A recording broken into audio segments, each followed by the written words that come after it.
Series 8 of the Byzantine iconography drawing tutorials. In this short series we'll be studying buildings and landscape elements, as well as some of the basic rules of composition. In the previous tutorials we've studied figures and have seen the importance played by rhythm in creating the sense of both movement and stability, as well as harmony and unity. Now we're going to look at the environment that surrounds the figures. In this first tutorial we'll be starting off with buildings and objects. Now you might be thinking, why would I need a tutorial about buildings as they're so simple to draw? But buildings and objects in Byzantine iconography are not simply shapes, nor do they try to portray a realistic or historical setting where the event took place.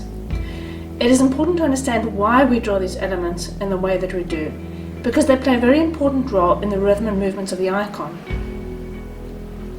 So let's have a look at a few examples. Starting with this icon of Saint Luke the Evangelist, we can see that his body is in an upright position, creating a sense of stability.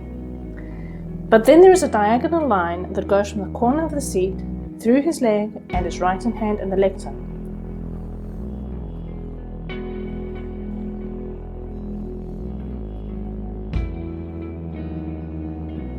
This line is then crossed transversely by his other hand.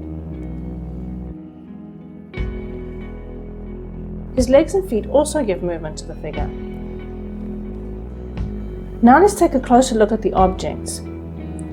You can see that the lectern is also drawn on a transverse axis, and the top of the lectern and Gospel book are seen from above in relative perspective, as are all the other objects.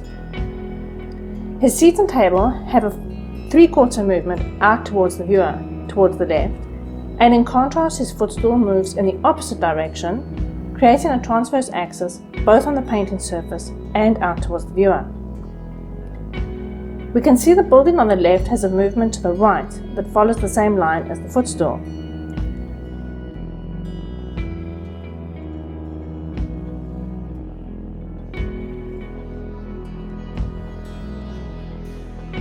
The roof and wing of the building also project out to the left. As you can see from the building on the right, buildings don't always obey the principle of vertical perspective, and the line of the roof falls back.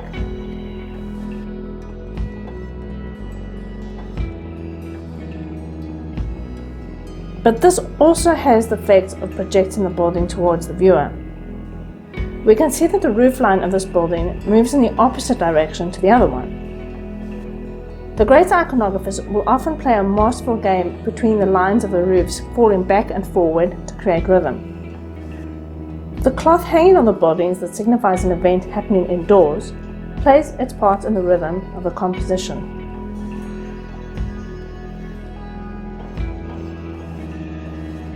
To experiment with rhythm and get a feel for it. And I want to encourage you to do the same. Play around with buildings and see how you can create rhythm with them.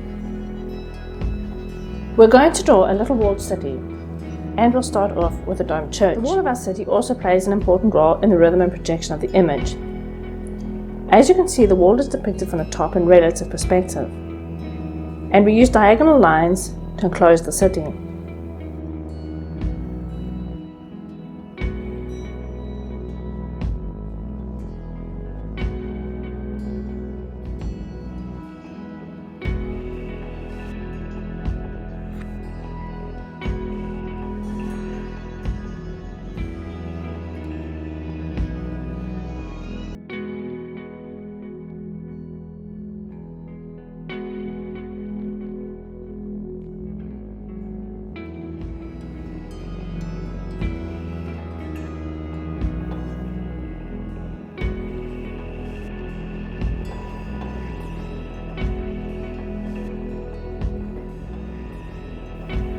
So there we have our little city.